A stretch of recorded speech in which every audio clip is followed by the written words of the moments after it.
Sud Radio Service Compris. Faut que ça bouge, Véronique Jacquier. Bonjour, bienvenue sur Sud Radio, du beau service compris pour que ça bouge dans vos vies. Alors comment ça se passe ce vendredi ? Eh bien à 13h28, Maître Dominique André vous expliquera le rôle d'un notaire dans un divorce et bien entendu il répondra à toutes vos questions. 13h, Jérôme Laverny, le directeur du réseau national des missions emploi, nous expliquera pourquoi le plafonnement des indemnités prud'homales ne créera aucun emploi. C'est pourtant un argument phare de la loi travail. Il est à la disposition des auditeurs aussi bien sûr pour vous aider à retrouver un emploi. Mais d'abord, pour trouver la sérénité, peut-être pour la retrouver aussi, sait-on jamais, j'accueille le médecin psychiatre Christine Barrois. Bonjour docteur. Bonjour.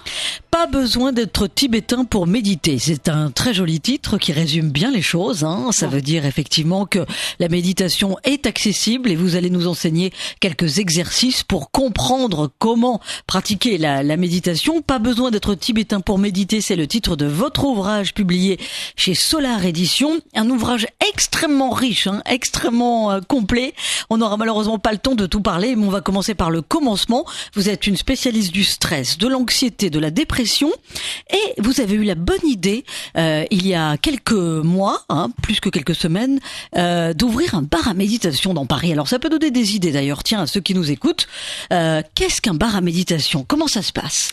Un bar à méditation, en fait, étymologiquement, un bar, c'est un endroit où on délivre de l'alcool.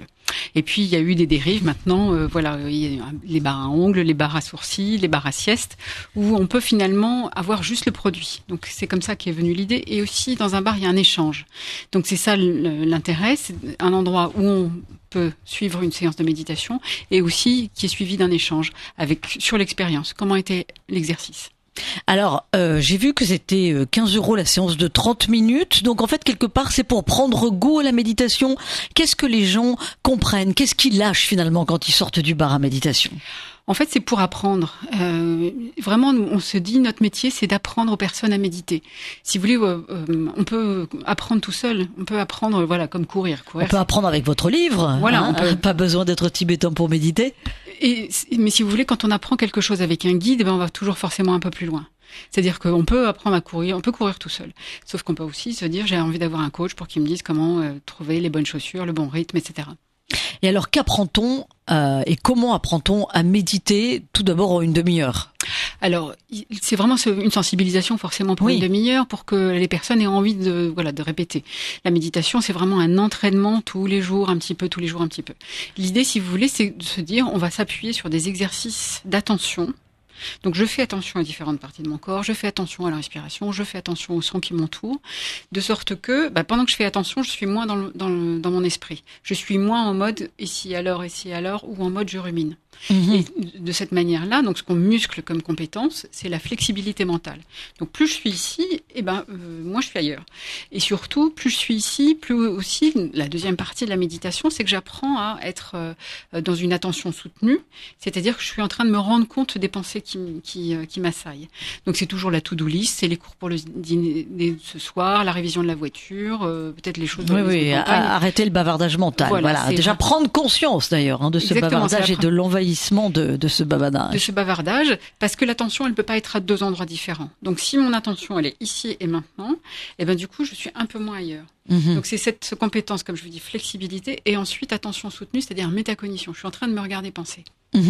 Le mal de notre siècle, c'est peut-être, encore qu'on en est qu'au début du siècle, c'est peut-être quand même l'ultra-connexion.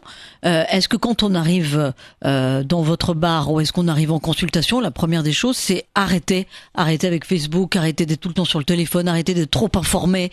Vous dites dans votre ouvrage, trop d'infos tue l'info. Absolument. C'est-à-dire qu'il y a deux choses à dire là, à ce sujet. La première, c'est que aujourd'hui, en 2 mois de temps, on a plus d'informations à traiter qu'au paléolithique en une vie entière. C'est dire si on est sursollicité. C'est-à-dire qu'on peut être dans une gare parisienne où on voit plein de sollicitations visuelles. C'est la même chose avec les réseaux sociaux. C'est la même chose avec et puis on est sursollicité. La deuxième chose à dire, c'est qu'on a une espèce d'addiction à la distraction. C'est-à-dire que notre cerveau a besoin d'aller savoir s'il n'y a pas quelque chose de dangereux. Je m'explique. Quand on va regarder un mail, on se met en apnée. Il y a toute une thèse là-dessus qui a été écrite. Et du coup, notre cerveau, il a besoin d'aller chercher s'il n'y a pas quelque chose de dangereux qui traîne dans un coin. C'est-à-dire, est-ce que c'est sur un Snapchat? Est-ce que c'est sur un WhatsApp? Est-ce que c'est sur un Facebook? Est-ce que c'est sur un LinkedIn? Est-ce que c'est sur les mails que j'ai, la mauvaise nouvelle qui m'arrive? Parce que notre cerveau a besoin d'aller chercher ça, d'aller chercher d'être en paix. D'accord. Docteur Christine Barrois, évidemment, on invite les auditeurs à faire vite le 0826 300 300. Il y a la page Facebook aussi, Service Compris, il faut que ça bouge, pour évidemment les aider à comprendre ce qu'est la méditation et surtout le fait qu'il y a des exercices tout simples qu'on peut pratiquer. Et d'ailleurs, ça nous permet sans doute de prendre goût à la méditation et de vouloir aller plus loin, parce que vous expliquez, vous, que vous avez découvert le yoga à l'âge de 20 ans, et ensuite, il y a quelques années, vous êtes venu à la méditation de pleine conscience. Alors, les gens, et moi la première, on a un peu tendance à tout confondre. On part par le yoga, on passe par la méditation de pleine conscience. Alors, expliquez-nous rapidement, schématiquement, votre parcours et le distinguo qu'il faut faire. Alors, mon histoire, c'est simplement, après avoir fait médecine et 4 ans de psychiatrie, moi, je me suis dit que je me suis tournée très vite vers les thérapies cognitives et comportementales. Et puis, voilà, Christophe André est quand même très médiatique. Moi, j'avais beaucoup aimé son livre sur la psychologie de la peur, et nous étions à un dîner de psy, c'était en 2004, et je lui dis: sur quoi est-ce que tu travailles maintenant? Et alors il me dit: si tu lis l'anglais, il faut que tu lises le livre de Tisdale, Segal et Williams qui s'appelle Mindfulness Based Cognitive Therapy, la thérapie cognitive basée sur la pleine conscience. Donc de fil en aiguille, moi je me suis formée cette technique, je suis devenue instructeur parce que Christophe André était aussi l'instructeur d'instructeurs, bref, et du coup j'ai commencé à faire des groupes. Et je me suis rendu compte que, si vous voulez, les gens qui avaient subi une première dépression, c'est pas moi qui le dis, ce sont les chiffres, après un premier épisode dépressif, il y a 50% de rechute. Après un deuxième épisode, c'est 80%. Et quand on regarde le site de l'Office mondial de la santé, aujourd'hui, la dépression, c'est la première cause de handicap au monde. Les études montrent qu'à 75 ans, quand on fait un lifetime, c'est-à-dire une vie entière, il y a 2 personnes sur 10 qui vont traverser un épisode dépressif. C'est dire si vous voulez, c'est un enjeu colossal. Alors quand on dit handicap, on dit quoi? On dit diagnostic, on dit incapacité et on dit désavantage social. Le désavantage social de la personne qui a fait 1 ou 2 épisodes dépressifs, c'est quand même colossal par rapport à un plan de carrière, par rapport à une vie tout court. Donc voilà, c'est un peu, si vous voulez, moi je me suis vraiment dit, il y a vraiment quelque chose à faire. Et puis à force de faire des groupes, mon cabinet est près de l'Étoile à Paris, et je me suis dit, il y avait un studio où c'est de bronzage qui fermait. Ah oui. Et je me suis dit, cabine UV, non? Voilà. Je me suis dit, ces trucs-là, ils vont jamais plus servir à rien. Et je me suis dit, il faudrait proposer aux gens quelque chose pour qu'ils apprennent à méditer, parce qu'ils n'ont pas tous envie de rentrer dans un long cycle de 8 semaines voilà, parce que les cycles de MBCT, c'est très protocolisé. Et du coup, je me suis dit, il faut leur proposer quelque chose qui soit un peu avant ou un peu après. Donc je me suis dit, voilà, comment est-ce qu'on pourrait faire un studio de méditation ou un bar à méditation? Parce que je me suis dit, salon de méditation, non, voilà. Que ce soit un peu lisible, un bar à méditation. Et comment on pourrait l'inventer? Donc j'ai regardé un petit peu ce qui se faisait.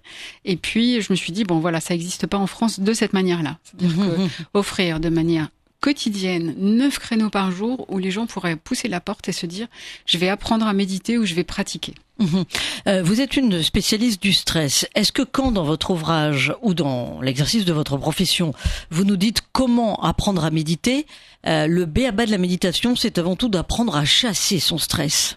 Alors, chasser son stress, on peut pas. C'est-à-dire, c'est un peu une injonction paradoxale. C'est comme si je vous disais, je vous interdis de penser à bleu pendant 5 minutes. Vous n'allez faire que ça.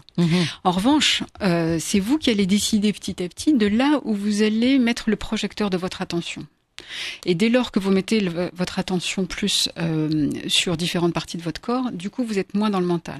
Le stress, il faut expliquer ce que c'est que le stress. Le stress, c'est un équilibre entre qu'est-ce qui me menace et quelle est ma capacité à faire face. Et dès que mon cerveau juge que la menace, elle commence à être plus importante que ma capacité à faire face, ça déclenche une réaction physiologique.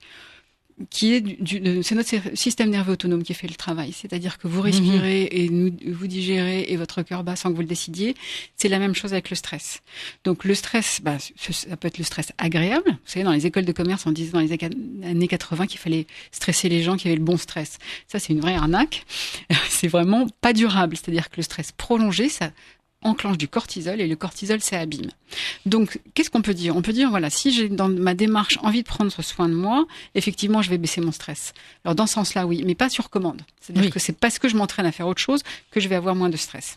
Alors, on va passer aux travaux pratiques pour savoir comment méditer. Pas besoin d'être tibétain pour méditer. Belle parole du docteur Christine Barrois. Donc, on accueille Lydia. Tiens, comme ça, en conseillant Lydia, on va comprendre comment commencer à apprendre à se prendre pour un petit tibétain, sans prétention. Bonjour Lydia.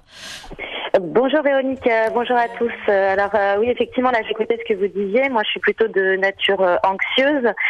J'ai pas mal de pression à mon travail. Je suis serveuse et entre autres, parmi tout ce que je fais, j'ai tendance à me ronger les ongles également.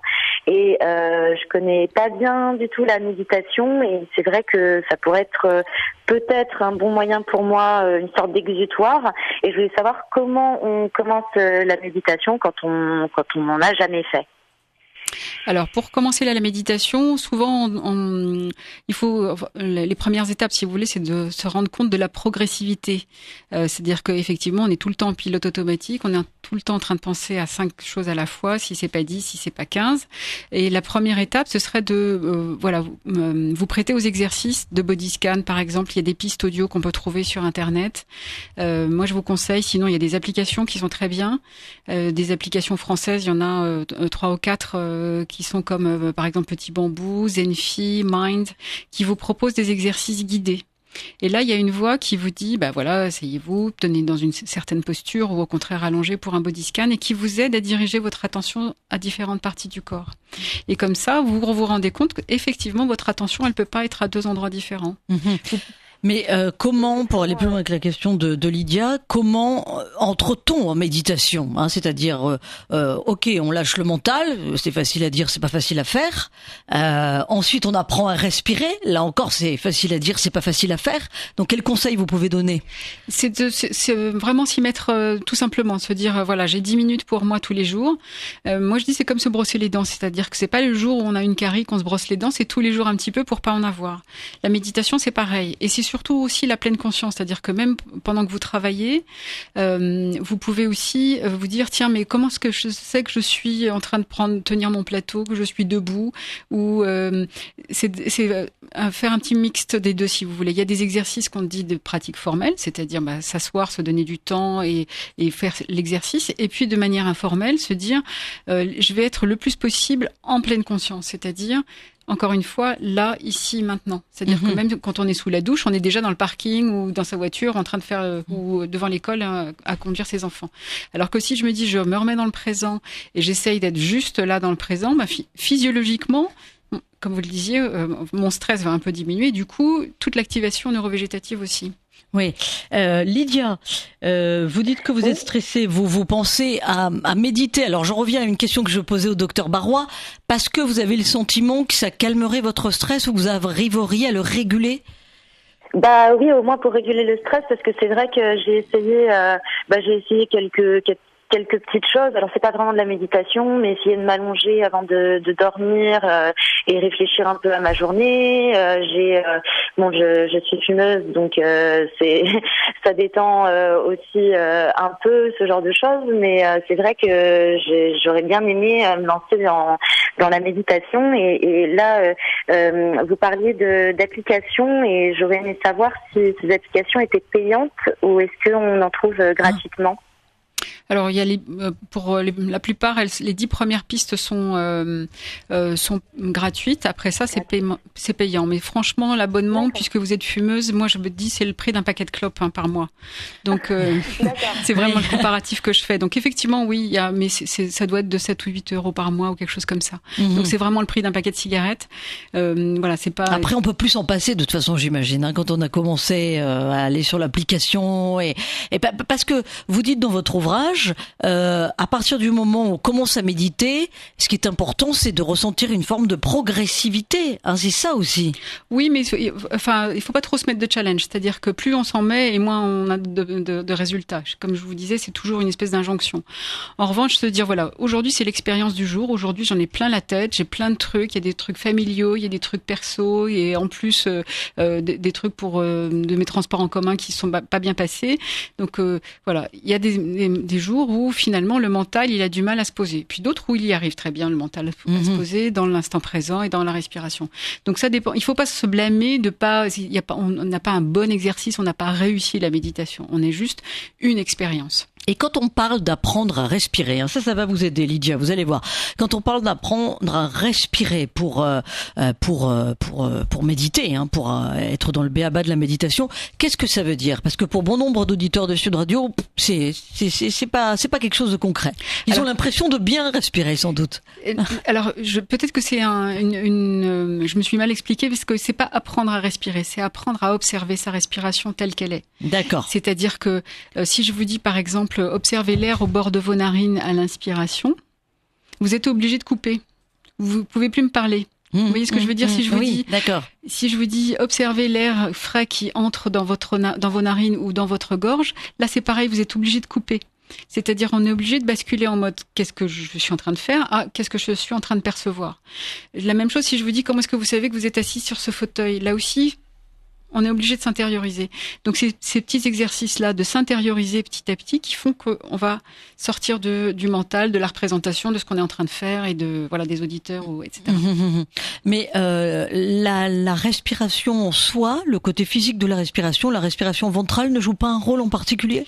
Oui, mais là, à ce moment-là, c'est un autre exercice. À ce moment-là, c'est du pranayama, c'est du yoga, c'est autre chose. Ah, d'accord. Quand on veut absolument augmenter sa respiration, c'est pas l'objectif. D'accord. Bon, Lydia, vous allez regarder les applications dont vous a parlé le docteur Christine Barrois, et puis vous ferez vos petits exercices en pensant à Service Compris et à Sud Radio. On vous souhaite une belle après-midi. Allez vite, le 0826 300 300 pour que ça bouge dans vos vies. Apprendre comment méditer, avoir des petites astuces, le docteur Christine Barrois avec vous jusqu'à 13h. Donc 0826 300 300, la page Facebook Service Compris, faut que ça bouge. À tout de suite. Sud Radio Service Compris. Faut que ça bouge, Véronique Jacquier. Faut que ça bouge dans vos vies, et ça bouge avec le beau Service Compris du docteur Christine Barrois, qui est médecin psychiatre et qui est l'auteur de Pas besoin d'être tibétain pour méditer aux éditions Solar. Alors docteur, ouvrage extrêmement riche, on a vu Lydia qui était avec nous il y a quelques minutes, va se précipiter sur les applications pour savoir comment méditer. Heureusement, il y a aussi votre ouvrage. Le but de la méditation est d'arrêter de suivre les pensées pendant un moment pour être en contact avec soi dans le présent. Examiner le torrent de pensées peut s'avérer difficile. Pour les débutants, il est parfois frustrant de se confronter à ce flot de réflexion. Donc évidemment, quand on lit ça, quand on lit les paroles de votre ouvrage, les écrits qui sont dans votre ouvrage, on se dit, moi, ça m'aide pas pour autant pour me jeter à l'eau dans le grand bain de la méditation. Alors on va écouter Arthur, qui à mon avis a ce genre de questions à vous poser, et on va voir comment lui répondre. Bonjour Arthur, c'est à vous, bienvenue sur Sud Radio. Bonjour. Alors Bonjour. voilà, moi, j'ai pas trop le temps en fait de faire des exercices de méditation quotidiens, mais ça m'intéresse énormément. Vous avez pas des petits exercices simples et efficaces à faire quand on n'a pas trop le temps? Alors, je pense qu'il faut juste 10 minutes par jour. C'est-à-dire que souvent on se dit qu'on n'a pas le temps, et en fait on en gagne considérablement du temps quand on se met à méditer. Pourquoi ? Parce qu'en fait, comme on apprend à se débarrasser de ce qu'on appelle, c'est très à la mode en ce moment, la charge mentale. Comme on apprend à se débarrasser et à mettre de côté les choses qui sont pas urgentes ou pas importantes, et du coup on gagne du temps. Donc, quand vous dites que vous n'avez pas le temps, moi j'étais comme vous, je disais mais non, j'ai pas le temps. Et en fait, on peut s'allouer quand même 10 minutes par jour. Vous prenez soin de vous. Mais 10 minutes par jour où on s'isole, on ferme les yeux, qu'est-ce qu'on fait ? Voilà, il vaut mieux s'isoler parce que il y a des gens qui ont des enfants en bas âge et ils disent papa, qu'est-ce que tu fais ? Voilà, ou peut-être votre copine ou je sais pas, qui disent ou les collègues de travail quand on est dans un open space, c'est pas facile. En revanche, on peut se dire voilà, je vais m'isoler pendant quelques minutes et je vais essayer de faire ça 10 minutes. On peut faire ça aussi dans les transports en commun, c'est-à-dire qu'il y a les applications justement dont je parlais tout à l'heure, on peut tout à fait les mettre, les télécharger sur son téléphone et les écouter. L'idée, c'est vraiment de s'allouer quelques minutes pour prendre soin de son esprit, de sorte qu'on fasse du vide. Et les études ont montré qu'on est beaucoup plus créatif et beaucoup plus concentré quand on a cette pratique-là. Il y a même des études qui montrent que pour des étudiants, ils gagnent, je sais plus, c'était des points de GRE, quoi. C'était une étude de terminale, quoi. Et on montrait que ne serait-ce que 20 minutes par jour, ils gagnaient des points de réussite à leurs examens. Donc quand on dit ça à des étudiants, ils ont du mal à s'y mettre. Et en fait, parce qu'ils se disent vite, il faut que je révise. Et en fait, c'est parce que justement, on libère de l'espace psychique. Vous savez, rappelez-vous la phrase de Lelay qui était assez connue, qui dit: qu'est-ce qu'on va vendre à Coca-Cola? De l'espace de cerveau disponible. Et c'est exactement ça qu'on fait avec la méditation, même un tout petit peu. Et ben finalement, on se libère de l'espace avec toute la charge mentale qui nous sert à rien. Alors Arthur donc s'isole 10 minutes, il ferme les yeux et il fait attention à quoi? Sa respiration? Voilà, il peut prendre. Alors il y a plein de méditations guidées partout. Maintenant il y en a sur YouTube, il y en a sur Internet, il y en a partout, dans les applications. Et il suit un peu les indications au début, parce qu'au début on est effectivement complètement perdu. On se dit comment je vais apprendre à méditer si j'ai pas un guide. Donc c'est ça l'intérêt, c'est d'avoir une voix qui vous dit faites attention à telle partie de votre corps, ou faites attention à votre respiration de telle manière, ou faites attention au son par exemple de telle manière, et ainsi de suite. C'est pas mal parce que tout seul, juste s'asseoir et attendre que ça passe, on se dit non, je peux pas méditer. Non, bien sûr. Alors que si on se dit je prends un guide. Mais vous parlez d'aller chercher des applications. On n'est pas obligé forcément d'être assujetti à des applications. On n'est pas obligé d'être assujetti à des applications, mais sinon on est un peu perdu tout seul. Mais on peut prendre un prof, non? Je sais pas, on peut prendre des cours. Oui, moi je vous le conseille, c'est bien pour ça que le bar à méditation existe. Oui. C'est-à-dire que avoir un guide, encore une fois, c'est parce quelqu'un qui est humain et qui vous dit comment vous allez faire, c'est quand même beaucoup plus facile et ça vous permet d'aller plus loin. Arthur, est-ce que c'est clair? Oui, tout à fait. Mais je vais essayer de faire ça, de me poser un peu tous les jours 10 minutes. Trop du temps pour moi. Exactement. Vous prenez soin de votre corps, vous prenez soin, comme je le disais, des dents, parce qu'on se brosse les dents, on prend soin de soi. Il faut prendre soin aussi de son esprit. Maintenant, il y a plein d'études qui montrent que l'esprit soigne le corps. C'est-à-dire que le cerveau, la neuroplasticité, si vous voulez, au bout de quelques semaines, ça change dans le cerveau. Et donc, on sait que de cette manière-là, on améliore la biologie. Mais vous dites quelque chose de très important aussi, c'est que c'est scientifiquement prouvé, la méditation est une technique d'entraînement mental qui élargit nos ressources physique, intellectuelle et sociale. C'est scientifiquement prouvé. Absolument. Les bienfaits de la méditation sont prouvés. Il y a eu des expériences d'ailleurs menées sur des moines tibétains. Donc ça, c'est très haut niveau. Et pas que, si vous voulez, toute l'équipe du CFM, du Center for Mindfulness de l'Université du Massachusetts, ils ont commencé à faire les premiers programmes en 1979. Et les programmes, encore une fois, très protocolisés, très répétitifs, très reproductibles. Et ils ont fait leurs premières études sur les personnes qui avaient fait des infarctus du myocarde.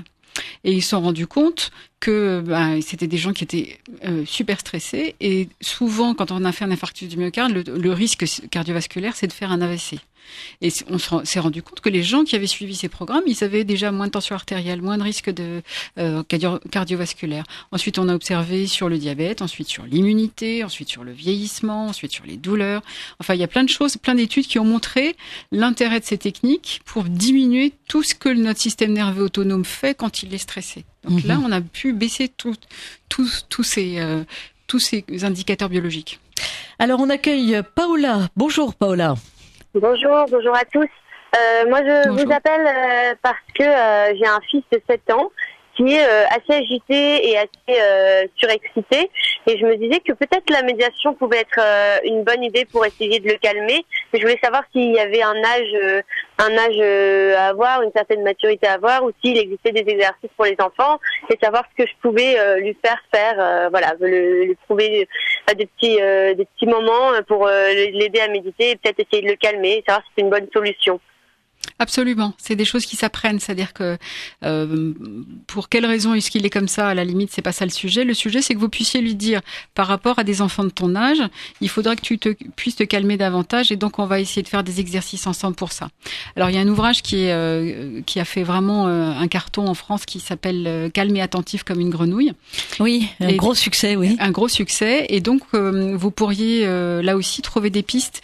Si vous voulez, typiquement, c'est des pistes où on demande à l'enfant, mais au fait, quelle température il fait à l'intérieur de toi-même. Et du coup, l'enfant, il est obligé là aussi de décrocher, comme on l'a fait tout à l'heure, et de se dire, mais effectivement, comment je me sens là tout de suite maintenant.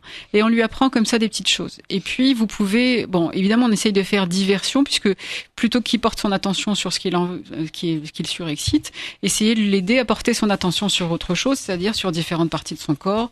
Alors, avec ça, vous pouvez faire, tu peux imaginer, soit qu'il y a un insecte qui court le long de ton bras, ou ce qui est pas mal aussi à faire avec les enfants, c'est vous preniez une balle de tennis, vous lui dites de se mettre sur le ventre, et puis tout doucement, vous allez tourner cette balle de tennis sur différentes parties de son corps. Et comme ça, il est obligé de se dire où est-ce que maman est avec cette balle de tennis, plutôt que être dans le jeu qu'il est en train de faire. Est-ce que vous me suivez? Comme ça, il peut développer un peu des capacités d'attention soutenue là aussi. Oui. Mais c'est plus ludique parce qu'il y a la balle de tennis qui fait le truc. D'accord, ok. Bon, merci Paola pour votre question. Merci à vous, je vais essayer la balle de tennis alors. Voilà, oui, c'est vrai, très intéressant de se dire aussi que ce type de méditation est à la portée des enfants. Pour conclure, docteur Christine Barrois, justement, on a vu l'effet de la méditation, le bien fondé de la méditation pour essayer, entre guillemets, j'aime pas le mot, mais de gérer le stress, de le canaliser, de l'éloigner. Pareil pour tout ce qui a trait à l'anxiété ou pour les enfants à un état agité. Et alors pour la dépression, parce que vous êtes une spécialiste de la dépression, vous nous avez dit en préambule de cette émission, attention, la dépression, évidemment, non seulement c'est très grave, mais en plus, quand on rechute, c'est encore plus grave. Alors, si vous voulez, ce qui est intéressant dans ces programmes, c'est qu'il y a des séances où on commence à se rendre compte de qu'est-ce que sont les pensées qui sont les plus polluantes. C'est-à-dire que depuis l'enfance, pourquoi c'est là, on s'en fout.